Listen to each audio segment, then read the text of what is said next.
What if the most powerful beings that ever walked this earth were deliberately erased from history, not by time, not by nature, but by the very civilizations that once feared them?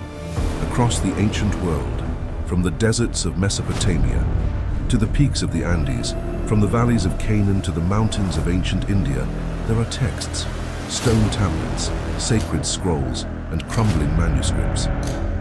And in nearly all of them, they appear, beings of immense size, beings older than any kingdom, beings whose names were spoken in whispers, giants, and somehow we forgot them.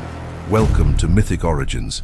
I'm your guide into the darkest corners of humanity's forgotten past.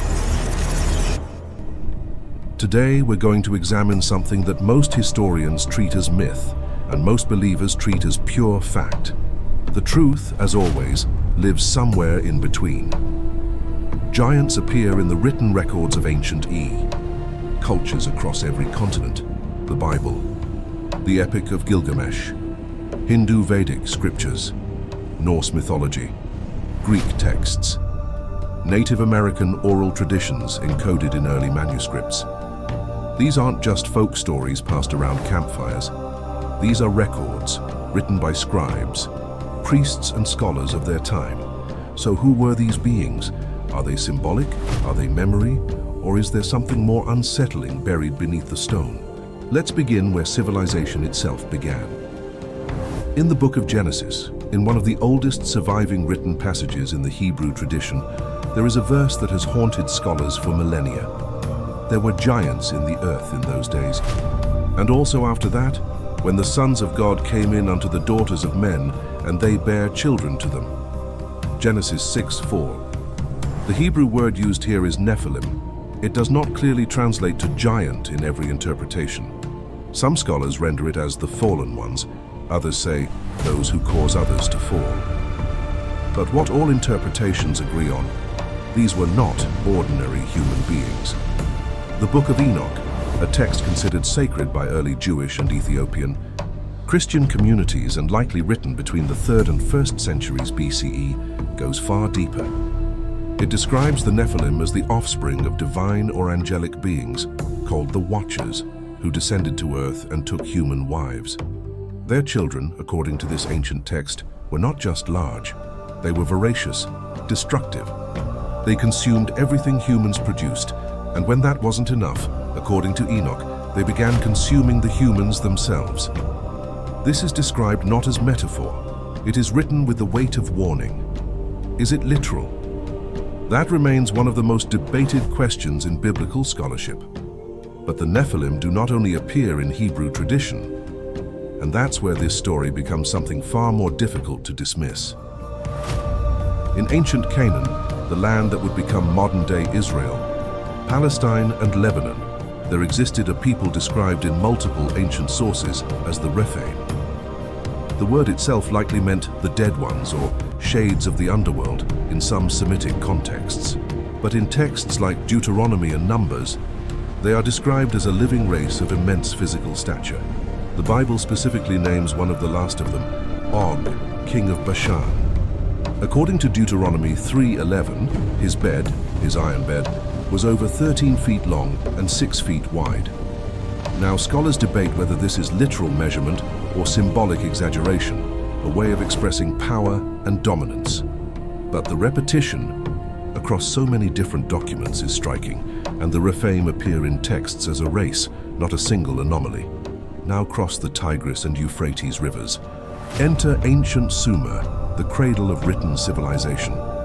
In the Epic of Gilgamesh, one of the oldest complete literary works ever discovered, written on clay tablets over 4,000 years ago, the hero Gilgamesh himself is described as 2/3 divine and 1/3 human. He is massive, superhuman, and he battles creatures of legendary size. But it is the Anunnaki who are most relevant here. These were divine beings in Sumerian and Babylonian cosmology, described as towering, ancient, and possessing knowledge, far beyond ordinary men. The Sumerian word Anunnaki roughly translates to those of royal blood, or those who came from the heavens to earth. Ancient astronaut theorists and this is a theory, not established archaeology, have suggested these texts describe extraterrestrial visitors. Mainstream scholars interpret them as powerful deities used to explain natural forces and royal authority. But what almost no one disputes is this. The Anunnaki are depicted as physically larger, longer-lived, and more powerful than any ordinary human, and they are described as real. Perhaps no giant in Western consciousness is more famous than Goliath, the Philistine warrior from Gath, described in 1 Samuel as standing over 9 feet tall, though some ancient manuscripts put him at 6 feet 9, still remarkable for the ancient world, who was felled by a young shepherd named David. But here's what most people don't know. Goliath was not alone. The Bible specifically names his relatives, his brothers, all described as men of extraordinary size, some with 6 fingers on each hand and 6 toes on each foot. The text refers to them collectively as descendants of the Rephaim, that same ancient race. This is not a single supernatural event in the biblical narrative. It is presented as the final chapter of an ancient lineage, and across the ancient Mediterranean and Near East, military records, artwork, and inscriptions consistently depict certain rulers and warriors as far larger than those they command. Not just symbolically, but with detailed physical descriptions that go beyond standard royal propaganda. Something is being recorded here. What exactly? That is the question that haunts archaeologists and historians to this day. Now we arrive at the part of this story that most documentaries won't say directly. If giants, or simply a significantly taller, more powerful race of humans, existed in the ancient world, why is the physical evidence so scarce? The answer, according to some researchers and a growing number of independent archaeologists, is systematic erasure. Consider this. In 1912, newspapers across the United States reported the discovery of giant skeletons in burial mounds in Wisconsin, ranging from 7 to 9 feet in height. The Smithsonian Institution was said to have collected them. They are not in the public record today. In 2004, a formal paper was published in the Proceedings of the National Academy of Sciences, suggesting that a now extinct hominin species, Homo floresiensis, stood only 3.5 feet tall. Small humans were proven to have existed. Is it so impossible that the spectrum also included the unusually large? Here is the part where we must be careful. The claim that a massive conspiracy has hidden giant skeletons from the world is, and we should say this directly, an unproven theory with heavy circumstantial backing and no confirmed institutional confirmation. The Smithsonian has denied these claims, but what is not theory is this. Across multiple ancient cultures, Mesopotamian, Hebrew, Canaanite, Greek, Hindu, Norse, Mesoamerican, there are independently generated records describing the same thing. Beings of extraordinary size, a race that lived before the current age of humanity, and a great catastrophe, flood, war, divine judgment that wiped them out. That level of independent convergence is not something historians can easily dismiss, and it raises a question that keeps serious researchers awake at night. What if these stories aren't myths? What if they're memories? In Norse mythology, before the gods of Asgard, there were the Jotnar, the giants, being so immense that one of them, Ymir, was said to have been the primordial being whose body became the world itself. Mountains are his bones. Oceans are his blood. These are not just poetic images, they are a cosmology in which giants predate everything. In Hindu tradition, the Danavas and the Daityas are races of enormous, powerful beings who warred with the gods across ages of the world. The Puranas, ancient Sanskrit texts, describe these beings with physical specificity, their heights, their weapons, their cities. In Mesoamerica, the Aztec creation myth speaks of 4 previous suns, 4 previous ages of the world, each populated by different kinds of beings. The people of the first sun were said to be giants called the Quinametzin. When the first age ended in catastrophe, they were destroyed. Only fragments of their bones remained, the Inca of South America had similar traditions. The oral histories recorded by Spanish colonizers in the 16th century include accounts of a race of giants who arrived by sea, tall, pale, and powerful, who built enormous stone structures before being driven out or destroyed.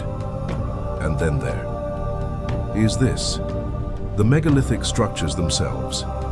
Stonehenge, the pyramids of Giza, the temples of Pumapunku in Bolivia, where stones weighing up to 800 tons were moved and fitted together with a precision that modern engineers still struggle to fully explain. Sacsayhuaman in Peru, where massive stone blocks are interlocked without mortar so tightly that you cannot slip a piece of paper between them. The conventional explanation is human ingenuity, organized labor, and lost techniques. And those explanations are likely correct for many of these sites. But the traditions of the peoples who lived near these structures, in many cases, attributed their construction not to their own ancestors, but to a prior race. A race of giants. Coincidence? Cultural, universal, or something older than both? Let's be honest about what we know and what we don't. Modern paleoanthropology has documented significant variation in ancient human height. Some populations of Homo sapiens dating back 10,000 or more years did reach heights significantly above modern averages in certain regions. Gigantism, a real medical condition caused by excess growth hormone, has been documented throughout history. And the largest confirmed human skeleton in recorded modern history belonged to Robert Wadlow of Illinois, who stood 8 feet 11 inches tall and died in 1940. So extraordinary height is real, documented, not mythical. What has not been confirmed is the existence of an organized race of beings consistently exceeding 9 or 10 feet in height. No universally accepted skeletal evidence has been authenticated by mainstream archaeology. But here is the scientific reality that makes this topic genuinely interesting. We have only ever found a fraction of 1% of the humans who ever lived. The fossil and skeletal record of ancient humanity is spectacularly incomplete. Most of what we know about ancient peoples comes from extraordinary luck, perfect preservation conditions, undisturbed sites, and the rare discovery. Absence of evidence in this case is genuinely not evidence of absence. And for what it is worth, serious archaeologists at mainstream institutions have noted, carefully and quietly, that certain ancient human remains discovered over the last century were unusually large, not impossibly so, but unusually, the conversation is not as closed as some would have you believe. We began this journey with a question: what if the most powerful beings that ever walked this earth were deliberately forgotten? The honest answer is, we don't know what. We do know is this: human beings across every continent, in every age, separated by oceans and centuries and language and culture, independently recorded the same thing. That before us, there were others, larger, older, stranger, and that something, time, catastrophe, or perhaps deliberate erasure, took them from the world. Whether those records are literal, symbolic, or something in between is a question that archaeology, mythology, and honest curiosity must continue to ask. Because the alternative, simply deciding the answer without looking, is not history. That's just comfort, and the past has never been comfortable. The giants of the ancient world may be gone, but the question of what they were has never truly left us. If you want more stories from humanity's forgotten past, subscribe to Mythic Origins. Every week, we go where the history books are afraid to look.